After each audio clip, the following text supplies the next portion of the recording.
What's up, y'all? 2025 is close to over, and I haven't really been able to post a lot because the days are so short. I just get home from work and it's dark, and a lot of my content I make outside, and I'm just really busy trying to do things before it gets dark. Next thing you know, we're taking care of my girlfriend's 6-year-old, and it is nighttime. I don't even get to do nothing. I'm exhausted. So, I want to do a little bit of a year in review for 2025, some things that stuck out to me, make a little comment on it, and then also lead you in a direction where maybe you could learn more about that if you're interested. And I'm going to try to leave some of these links down in the description of this video. So follow along if you want to see what my picks for 2025, crazy stuff that stuck out to me, and let me know in the comments what you thought that was crazy in 2025 or what you're looking to leave in the past, New Year's resolutions, anything like that. And so everybody, happy holidays, Merry Christmas, Santa's back, Happy New Year, all that stuff. Let's get into it. Let's talk a little bit. So I'm going to just start out with a little, before we get into all that crazy stuff.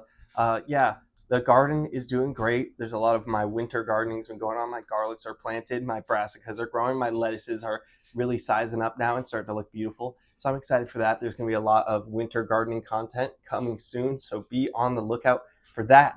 There's also been some crazy stuff happening in the farm world. Yes, the farm world is going a little crazy right now because of, they say tariffs, but it's a lot of other things as well. And you can see the soybean farmers have been really struggling because China's not going to be buying their soybeans anymore. So China was buying soybeans from other places like Argentina, who we also sent $40 billion to in bailout, or like bought $40 billion of their currency. I don't exactly know, but so everybody was upset about that. The soybean farmers were freaking out, and now maybe they're going to get a big bailout. So we're in kind of like a we hurt you and now we give you a bandage type economy is what it seems like. And there are some major issues with a lot of the ways that the farm economy is set up here with just the monocropping and our export economy and the way that it's all set up. But you can't just change things overnight because people are planning for things to be a certain way. And if you change it, I do find that to be a little bit crooked and a little bit wild. And so there's a lot of people that are potentially going to be facing different changes in the future like we've been seeing. And so be on the lookout for that. There's a lot of people talking about that. I've been seeing some good content from Kowalski. Prairie Fire is his channel, and he is making great content. I'll put that down in the description. Farm to Tabor is this girl that's been making great content, that's worked in farming for a while apparently, and she also does good analysis of this type of stuff. And if you're looking for just some farm content for yourself, small market gardening stuff, that's always keeping up with all the different trends and the different things going on, you can check out Farmer Jesse at No Till Growers. Always a lot of great information there. Now let's get into more of the regular stuff for you non-farm folks. Anyway, so it's a little crazy what's going on with the media lately. So we see like different media companies are getting purchased by like the same people, like the Ellisons, for instance. You can look into that. You got a lot of people talking about that Warner Brothers merger. So Warner Brothers is one of the last big movie studios in the country, and now it's potentially going to get purchased by the Ellisons or Netflix, but probably Netflix, but we're not sure. And both of those could be bad in a myriad of ways. What people are talking about is that it's going to get more expensive to use Netflix if it goes that way. If it goes to Ellison's, it's going to be used to make a lot more like Zionist propaganda, weird type stuff like that. And either way, it's just going to suck. So that's kind of a bummer that we don't have like antitrust or like something along those lines that could help the people out and prevent all these companies from being sucked up and subsumed by just a couple of companies. So that's a bummer, and there's other people talking about that. You can look it up if you haven't heard about it. The Warner Brothers merger is one to keep your eye on. All right, so another thing that you see a lot of people talking about, but More Perfect Union, I'll put a link in the description to one of their videos on this, talking about the AI data centers and how they're going into communities and just absolutely terrorizing the communities. Not only are you getting like the normal stuff you would expect from industrialization, like pollution, you're also getting like things like noise pollution. Like some places where you have a lot of these computers running, it creates a sound in the air that the local communities have to deal with. Besides that, in these areas, they're also sucking up so much energy and water that they're raising the cost of resources for people in those communities. Now, the question is, if they're taking things from the public to make these AI data centers, and how are all these like all this supercompute, you know, what they're talking about, then how come the people aren't getting a cut of all of this? And that's kind of my take on it. Is like a lot of this technology was created off the backs of technologies that we actually funded with our taxpayer dollars. You know, they wouldn't have the internet without our funding. They wouldn't have machine learning in general, which is what like artificial intelligence is based off of. And I do have a caveat with them calling everything artificial intelligence now, because it really is, a lot of it is just machine learning. It's stuff that already was. Like if you were to take a picture of me right now and then remove the background so it was just me, I love that. That's artificial intelligence. It's really just machine learning. They just showed a bunch of pictures and they removed the background. They're like, look, this is the foreground, this is the background, this is how you remove it, and now the program can do that. I'm fine with that. I don't have a problem with that, and that technology seems to be pretty readily available for free. Now, on the other hand, all this stuff with generative AI is getting a little bit dicey because they're using so much energy to do this stuff. And if you're looking at the returns, these companies are insanely overvalued. So you see a lot of people talking about the AI bubble, and there's lots of that. Just look up AI bubble and look at some finance bros talk about that. You're going to see some people dismissing it, but you should look at some of the critical analyses of it, because there's some weird stuff going on where it seems like companies like NVIDIA and OpenAI and Google and other companies, they're all just like buying chips from NVIDIA, but NVIDIA is like investing back in those companies. NVIDIA is investing in all these companies. Then they're all buying chips from NVIDIA. So it's such a weird thing that's going on. And if you look at our economy here in the United States, it's really only these AI companies that are propping up our economy. If it wasn't for them, our economy would be like stagnant right now. So really, a lot of this growth that they're saying is happening is really only in the hands of these few companies and these few people that are invested in this and have the money to be invested in this and are rolling the dice with all of us. Because what are they even trying to get to here? I'm rolling a lot of these points in one right here, but what is the end game of this? According to a lot of the analysis, is that, oh, this is going to get super great and it's going to take a bunch of people's jobs and then people won't have to work anymore. Okay, so how will people buy stuff anymore? We're a consumer economy, so that doesn't even really make sense. And then the other version is, oh, it's just going to fail, and then once it fails, the economy is going to crash because this is what's propping up the economy. So then is the big government going to come in and bail out these AI companies because they're too big to fail? You already see Sam Altman of OpenAI talking about stuff like this. So this is just a joke. And honestly, we as the people should be pissed off that there isn't more regulation going into this and we aren't getting more of a piece of the pie if we're going to let these companies continue to run rampant. Now, I used to say that if you wanted to use AI for something, like asking a question, I mean, Google could do that, but now Google kind of got in shitified, if you ask me. Google kind of went down in its value because of all the SEO results. That's a search engine optimization, where they're putting people that pay to play on the top of your search engine results. But now there's also an automatic AI bot integrated in most search engines. So it's like, why not just ask a chatbot? Well, as far as the chatbots are free to use, sure, go for it. Don't pay any of these companies. But now you got to watch out for this, because you will be paying them one way or the other, because they will be and already have been integrating things into their apps where they're going to be like suggesting you different things. But just think about a future where you're going to be asking like, what do I need to do this baking mix? And they're going to be like, here's what you need to bake this cake. And Jiffy makes the best baking soda on the market. And Jiffy makes the best cornbread masa as well. And you're just like, wait, that was weird. Why is it giving me like an advertisement in the middle of answering my question? This is the kind of stuff that you'll probably be able to look forward to. I've got my eye on that. I think you shouldn't be reliant on these technologies. They could be really useful for like writing you a list or something. There are some things that are really helpful that these chatbots can do, and these video and image generators as well. But I don't think you should become reliant on them unless you're totally willing for this tech future that they're setting us up for. Because as soon as you start giving these companies money, they can start justifying their valuation a little bit more, and then they're going to be able to potentially move forward. But as it stands right now, none of these AI companies in particular are making enough money to sustain themselves if they don't monetize more in the future. Let's move on from this crap because it's a little bit much, it's a little bit heavy. Oh, also something I've been keeping my eye on that's a little interesting is crypto, because when Donald Trump took office, crypto popped off the chain and it went over 100,000. It even went as high as $125,000. I think it was 126 actually, to be precise. So now I've seen crypto going as low as 80,000, but it's hovering mostly around 85, $90,000. So crypto is a little bit reflective of people's extra investment capital. So it seems like that going down is a sign that some interesting stuff is happening or is going to happen. So everybody keep your eye out for the tech, the AI stuff. And one more point on all of this is the surveillance is out of control. Yes, they're putting these flock cameras and these other third-party cameras up all over the United States. There was that $500 billion AI infrastructure bill that Trump signed that gave a bunch of money to all these tech companies to spy on us further. And we don't have to just be conspiratorial about like, oh, they're gonna like track us and this and that, because it's not necessarily like, we're not, if you're not a criminal, what do you have to worry about? Well, they're monetizing this, they're getting your data, they're figuring out where you're going. They're also doing things, and you could look this up, like sending the data from your car to your insurance company. And if you're driving too fast or hitting your brakes too hard,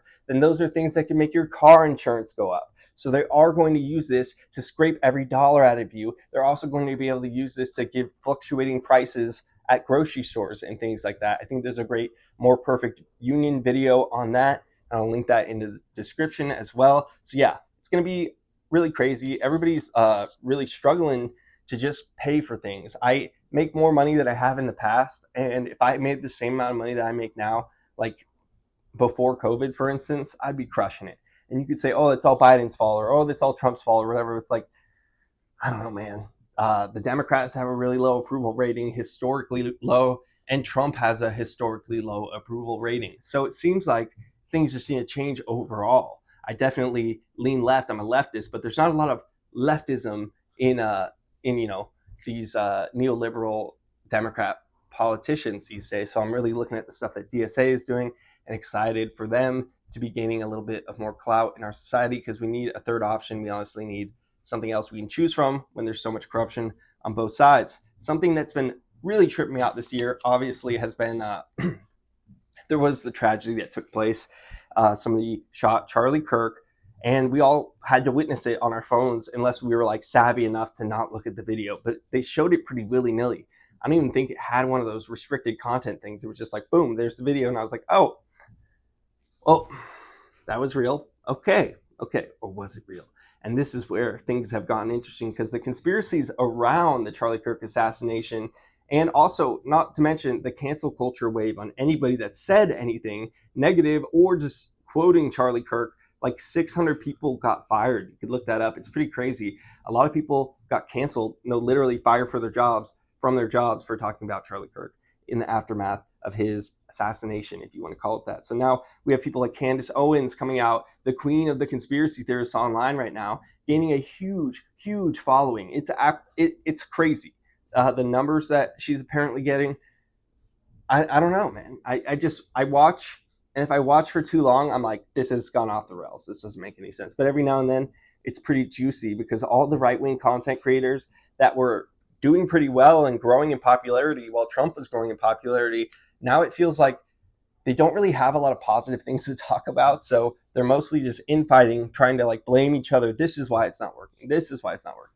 No, it's not working because you guys are pushing it this way. No, it's not working. That's what happens when it's falling apart. So I have been kind of enjoying watching that, but also a little bit like suspicious. Like, come on, right wingers. You could just be conservative. You don't need to be like racist. There's definitely some weird stuff going on. Like, for instance, I saw Michael Knowles' Black Santa rant, and I was, come on, man. He was like, Santa is not black. He couldn't be black. And even if he was black, once he lived in the North Pole for too long, then his skin would have lightened, because that's a... It's like, no, man. Santa is a mythical character. And Santa could be black if you want Santa to be black. That's fine with me. I don't have a problem with that. But I'll tell you something that is pretty funny. I live in a town that is like 90% white, maybe. It's definitely like in the single-digit percentage black, right? And so my neighborhood CVS, whenever I go there, because it's the only drugstore in town, sometimes you got to go get something there. Every time I go there, only black Santas. There's black Mrs. Claus, and there's black Santa. And I'm laughing to myself, because I'm like, I don't have a problem with black Santa in general. I do just feel like maybe there was like a quota that every CVS had to stock like 3 black Santas and 3 white Santas, and maybe that would make sense in some areas. But here, it seems like the white Santas got sold, so now it just looks like they only stocked Black Santas, and I can imagine all the conservatives around here like, oh, this DI, they don't even have white Santa anymore. It's like, actually, white Santa just got sold. So the reflection of Black Santa being the only Santa left just shows that it's not DEI here because people didn't buy the Black Santa. I don't know. I thought that was pretty funny. So maybe these should be stocking some more white Santas so that people don't feel like that they're only stocking Black Santas. And that would be my only take on Black Santa. But that's a silly thing. The war on Christmas is over, so now they have to be like, yeah, Santa, but can't be Black Santa. And actually, I was just seeing something that was pretty funny. Now I see the people going after Santa are actually, there are some Christian people that are going after Christmas as being a pagan holiday. There are a lot of the traditions of Christmas that seem to be rooted in some form of pagan celebration in different ways. A lot of the things of Christmas are taken from different cultures. So it's just funny to see now that the war on Christmas is over and you have like Trump being like, Merry Christmas, we can say it now. You have people being like, actually, Christmas is bad, don't you know? The real Christians don't like Christmas. So that was pretty funny. So, all right, let's take it down a notch. It's getting a little crazy. It seems like we're just like bombing everyone, or we're at least taking part in everyone's bombing of everyone else. It does seem like the safeties are off. Everyone's just like, fire at will. Oh no, it's not a war unless they do it to us. And I, for one, am completely appalled about what's going on with the Venezuelan fishing boats that we've just been bombing and bombing. If some of them had drugs, apparently they weren't even coming for here because they didn't even have enough fuel on those boats to make it here. So this whole thing just doesn't make sense unless you look at it from the lens of oil. And there are a lot of people now looking at this. So look up Venezuelan oil and you will be able to find lots of videos discussing how this proposition to have military and troops in Venezuela is actually probably more related to oil than it is to drugs, because most drugs do not actually come here from Venezuela, especially not fentanyl. So it's just a red herring, and it's pretty disgusting what's going on. It's also disgusting what's been going on in Ukraine and Russia. That's really sad, and that one seems pretty complicated because I guess the only way to stop Russia is for everybody to join in and stop Russia. But then Russia has nukes and a bunch of nuclear submarines, and it's like, what are the repercussions for stopping Russia? I guess we aren't going to find out, because all we're going to do is just keep throwing money at Ukraine and throwing weapons at Ukraine and hoping that their bodies stifle Russia for a while, or maybe Russia's going to get to take that land. I'm not super educated on that one, so I don't want to talk on it too much, but it seems like a really messed up situation for the Ukrainians and the Russians that are dying over there. And so then we've got the stuff that we're doing. We've got Israel, Palestine. That's out of control. Before that, we had Yemen, and then where else? We got, I think, Somali. We've got something going. There is awful stuff going on all over the world, and people are like, "Oh, why do these people want to immigrate here?" It's like, because our country is not being bombed or under attack, or like. And here's the mess up thing: is people will say, "Oh, well, those people need to get their countries in check." Well, where do all the weapons come from? Where does all the funding for all these paramilitary groups in those places come from? Oftentimes it comes from other countries. Like a lot of the things that are going on, maybe you would say that, oh, the United States has nothing to do with that. But then if you look closer, it's like, oh yeah, we were supplying the weapons for the group that actually did the coup there and caused the 50 years of instability in that region. So it's pretty messed up, and we got to stop fiddling like that. And I wish that we would. But you see some now more stuff being posted on all the social medias because so many people have cell phones now. So all these atrocities are being documented at a wider scale than anyone's ever seen before. Now you have some people like Hillary Clinton, for instance, and Barry Weiss is another one, coming out and being like, oh, we can't be distracted with the images and all the carnage that we're seeing on social media, and people are being propagandized into thinking that we're the baddies just because we like to bomb everyone at will, and we never are held accountable for our actions. And it seems like, why are we the baddies? We're the good. We're the goodest boys and girls. We're such good boys and girls. And it's like, man, nobody is buying this anymore. We really need to reel it in. And honestly, I feel like there's so many people that don't want us to be at war on both sides, and yet we can never get that thing. and we just keep giving more and more money to the military. The budget's now over $1 trillion. It's absolutely outrageous. Okay, and I saved this one for last. So I already talked about the Democrats are historically unpopular and Trump is historically unpopular. So let's do this last little bit to just talk about Trump. WTF? What the heck is going on? This man is so clearly sundowning. You can barely make sense of the jibber jabber. And if you think that I'm just listening to MSDNC and I'm just a Democrat talking shill, well, me and my girlfriend are going to hop on to Truth Social later, and we're going to get the fire hose directly out of Sir Master Trump's mouth so that you guys can really hear. This man is off his freaking chain. Go look up some of his latest Truth Social posts that he's been making. He is barely making sense, and the stuff that he's saying is crazy, and then the stuff they're doing is crazy. And honestly, we got to also touch on the ICE thing and the racism that's out of control. And I think this is largely due to Trump's rhetoric and the Trump administration being the way that it is. I'm seeing things on all the different social medias, and I'm like, whoa, that's kind of not cool.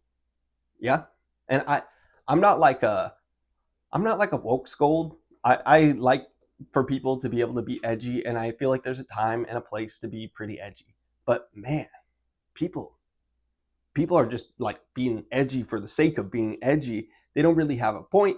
They're not really being humorous. They're just like, I'm racist. Yeah, we're better than you because you're go ever. It's like that's the stuff I'm seeing on. And then also I'm seeing a lot of anti-Jew stuff as well. And it's like, be anti-Israel, but don't be anti-Judaism, because honestly, just because Israel keeps trying to make itself an ethno state doesn't mean that all Jews support what Israel's doing. And that's the bummer, is that whenever our country does stuff or other countries do bad things, it makes us feel like everybody from that country wanted that to happen. But like I mentioned before, so many of the people here don't want all of these conflicts to be happening that we're involved with. But we really, what can we do besides protest and then trying to make that illegal too? So hopefully some things work out. Hopefully we're able to organize. Hopefully we're able to get a little bit anti-war stuff. And yeah, lastly, like I said, let's touch on Trump and Epstein and what the heck is going on, man. Yeah, so the Epstein releases also, I don't know if you guys have been paying attention, but that was kind of stagnating for a while. And then they got subpoenaed and they were supposed to release all the Epstein files. Oh, they're coming for me. They were supposed to release all the Epstein files, but then they were only supposed to redact the victims, not anybody else associated. But they've been releasing some of the files slower than they were supposed to, because they're saying they have to go through and redact all the victims out. But they're redacting people that aren't the victims. And a bunch of people were upset and they're saying, oh, we're not going to get anything from these leaks. But wait, that's when it started to get interesting. And you can look into some videos. A lot of people have been doing videos on this. I believe I even saw like Charlie Penguins doing a video on this. Coffeezilla has a lot of good videos on this, I think on his Voidzilla channel. Maybe I'll link one of those about the Epstein redacted files. Actually, they realized that some of these files, not all of them, you can just copy and paste the redacted file into another text program and it would unredact it because they didn't redact it properly. And man, I don't know, some people are saying that that was done on purpose, and some people were saying that was done on accident. But man, if it was done on accident, that is just a level of incompetence that really is unjustifiable. But at the same time, I'm for it because honestly, the fact that they're continuing to try to hide, it's now clear. It's clear that there was trafficking going on. It's clear that Jeffrey Epstein and his businesses and a lot of his associates were involved in a bunch of shady stuff. Now, I don't even care about Trump's involvement. Dude, I'll give Trump freaking immunity if you'll just release the rest of the Epstein files. Like, this is actually outrageous. So I think a bunch of people are really upset about that, and it is a turning point. And it feels like we're going to see the results of that, because more and more of it is being botched. More and more of it is being combed through, and there are a ton of files. It's like every weekend I hear that there's more files. Some people say it's all a distraction. I say you don't need to know every freaking detail about it, but keep brushed up on it, because there are some companies implicated. There are some other things. It's definitely trafficking. And I honestly feel like the fact that both political parties have been holding on to this trove of information for however long and haven't been releasing it and haven't been investigating it, pretty disgusting, pretty unforgivable. Maybe some people should face legal repercussions. I don't know. I don't know how the law works anymore. It seems like crime is legal. So anyway, Democrats, step it up. Otherwise, we're going to need to get some DSA people in there. We're going to need to get a different party, because, man, this is crazy. I live in California, And God forbid we got like President Gavin Newsom, man. Like I can't, like I'm not, I don't affiliate with the Democrats, but like I said, I'm leftist. So if you want to hate me and be a conservative and say, oh, you stupid liberals, it's like, I'm not a liberal, so you're wrong. But that being said, we need something else. We need something else than what's going on right now. And I think honestly, there could be something conservative that's better than what's going on right now, because this is just too much, and we need healthcare, and we need to be able to afford a place to live. Something really needs to happen with the cost of living. It needs to adjust back to what people are earning, or what people are earning needs to adjust up to the price of living, because it is just out of control. It's out of hand. We are all in debt right now. And I don't want to say everyone, I'm not speaking for everyone, but there are a ton of people in debt right now that when you took out this debt, you were making up $500 extra dollars per month that you could use to pay it down. But now you don't make $500 extra per month. Now you can't pay that debt down. Now that debt is accruing interest and becoming even more money that you have to pay down. But when you took out that deal, things were different. Now things have changed, but you haven't been risen with all tides in that situation. The trickle down of the economics hasn't reached you yet. And because of that, we're on this hamster wheel, a lot of people. And so uh, I feel it, I'm making it, but when I get more time, I'll be making more videos when the days get longer. Everybody do your best, try to have some empathy, don't get propagandized, and check out the things I linked at the bottom down there. Lots of crazy stuff going on. Try to stay entertained, try to stay engaged, but not too much. Don't be parasocial. All right. Happy holidays. Happy New Year. All that jazz. Peace.